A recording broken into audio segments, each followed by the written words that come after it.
Assalamualaikum warahmatullahi wabarakatuh. Selamat pagi semuanya. Apa kabar? Alhamdulillah kalian semua sedang dalam keadaan sehat walafiat. Yang sedang dalam keadaan sakit, semoga segera sehat kembali. Pada pagi hari ini kita akan belajar tema 1, subtema 3, pembelajaran 4. Sudah siap ya? Jangan lupa disiapkan buku dan alat tulisnya. Pada pembelajaran sebelumnya, kalian sudah mempelajari tentang pertumbuhan hewan. Kalian juga sudah mempelajari perkembangbiakan hewan. Hewan berkembang biak dengan cara berbeda-beda. Di pembelajaran pertama, kita belajar bagaimana ayam berkembang biak, yaitu dengan cara bertelur. Di pembelajaran kedua, kita belajar bagaimana cara kucing berkembang biak, yaitu dengan cara melahirkan. Di pembelajaran ketiga, kita belajar bagaimana ikan berkembang biak, yaitu dengan cara bertelur. Nah, dari ketiga hewan tersebut, kita tahu bahwa tahapan perkembangbiakan hewan itu berbeda-beda. Hari ini kita akan belajar tentang daur hidup kupu-kupu. Nah, di layar sudah ada gambar daur hidup kupu-kupu. Perhatikan sambil Bu Guru menjelaskan. Jadi, kupu-kupu akan bertelur. Telurnya biasanya di atas daun-daun. Setelah beberapa hari, telur kupu-kupu menetas menjadi ulat. Nah, jadi ulat yang sering kalian lihat itu berasal dari telur. Lalu ulat memakan daun-daunan sehingga tubuhnya menjadi besar. Setelah besar, ulat mencari tempat untuk berdiam diri dan membentuk kepompong. Kalian pernah melihat ya? Di dahan-dahan daun itu seperti ada sesuatu yang terbungkus. Nah, itu disebut kepompong. Setelah itu, tubuh ulat berubah menjadi kupu-kupu. Nah, jadi selama menjadi kepompong ini, di dalamnya terjadi proses perubahan yang tadinya ulat, ketika keluar akan berubah menjadi kupu-kupu yang cantik. Warna sayapnya pun bermacam-macam ya. Dan ukurannya ada yang besar, ada yang kecil, tergantung ukuran ulatnya. Ketika ulatnya besar, nanti menjadi kupu-kupu besar. Ketika ulatnya kecil, nanti menjadi kupu-kupu kecil. Nah, semua makhluk hidup itu memiliki daur hidup. Betapa sempurnanya ciptaan Allah Subhanahu wa Ta'ala ya. Dari telur berubah menjadi ulat, kepompong lalu menjadi kupu-kupu. Perubahannya sangat berbeda.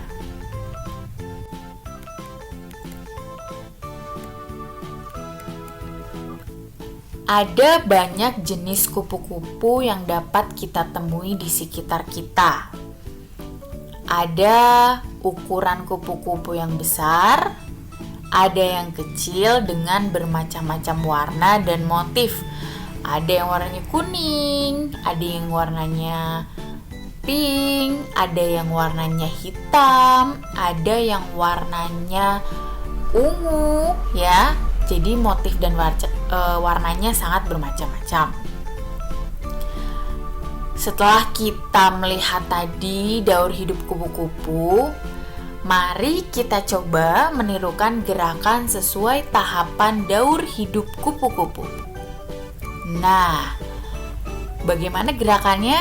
Yang pertama, yuk kita ikuti gerak telur. Coba bisa sambil dipraktekkan. Posisi tidur terlentang ya, sambil mendekap kaki dan badan, seolah-olah kita itu telur yang kecil berada di atas daun. Gerakan yang selanjutnya, posisi badan merangkak. Nah, ini adalah gerak mengikuti ulat. Nah, jadi kalian merangkak. Gerak yang ketiga yang akan kita tirukan adalah gerak kepompong.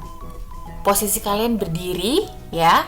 Lalu tangan mengepal dan disimpan di atas kepala.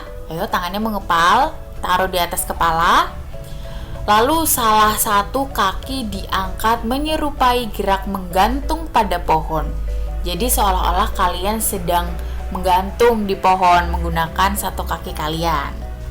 Gerakan selanjutnya, posisi badan berdiri dan tangan terbuka. Tangannya direntangkan selebar-lebarnya, seakan-akan kalian memiliki sayap yang indah. Kemudian bergerak seperti kupu-kupu, boleh sambil berlari pelan dan melompat-lompat. Jadi bayangkan kalian memiliki sayap seperti kupu-kupu, sambil berlari-lari, sambil melompat-lompat. Nah, bagaimana?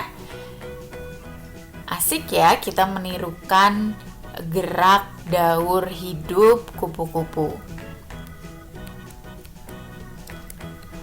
Nah, ketika kalian melakukan gerakan yang meniru daur hidup kupu-kupu, bisa dilakukan bersama teman kalian.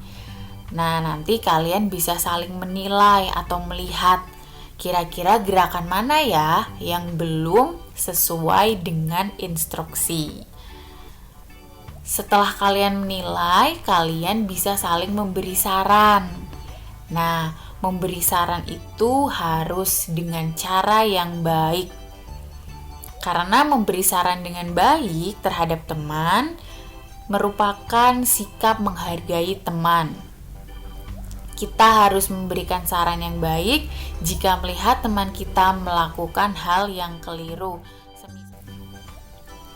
Misalkan, ketika kalian melakukan gerakan kepompong, teman kalian tidak mengangkat satu kaki, nah itu kalian bisa atau boleh memberikan saran. Atau misalkan ketika kalian melakukan gerakan kupu-kupu ya, tangan teman kalian kurang direntangkan atau seperti malu-malu tidak berani untuk merentangkan tangan. Nah, kalian boleh memberikan saran dengan cara yang baik. Memberi saran kepada teman itu adalah tanda kita menyayangi teman. Menyayangi teman termasuk pengamalan sila kedua Pancasila. Sila kedua Pancasila adalah kemanusiaan yang adil dan beradab.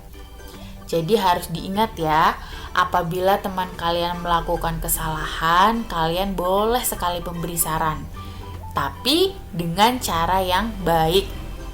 Menggunakan kalimat yang sopan sehingga tidak membuat teman kalian merasa sedih. Apalagi kalian mengejek, oh itu tidak boleh ya.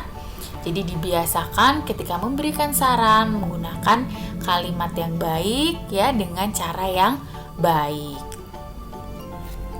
Bagaimana pembelajaran pada hari ini? Menyenangkan? Kalian sudah belajar daur hidup kupu-kupu, lalu meniru gerakan daur hidup kupu-kupu, menirukan gerak telur, menirukan gerak ulat, menirukan gerak kepompong, lalu menirukan gerak kupu-kupu. Gerakan mana yang paling kalian sukai?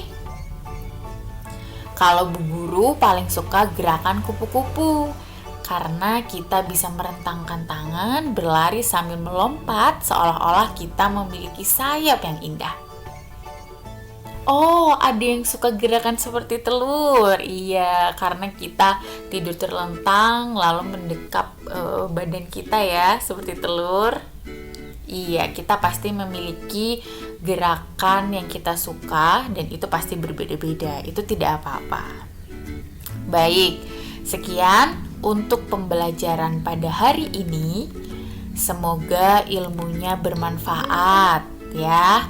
Jangan lupa materi ditulis, disalin di buku kalian. Tidak bosan-bosan Bu Guru mengingatkan, jaga kesehatan. Gunakan masker ketika kalian akan keluar dari rumah. Jangan bosan cuci tangan ketika kalian selesai melaksanakan aktivitas. Semoga kalian semua selalu diberi kesehatan. Amin, amin ya robbal alamin. Mohon maaf apabila ada salah kata. Wassalamualaikum warahmatullahi wabarakatuh.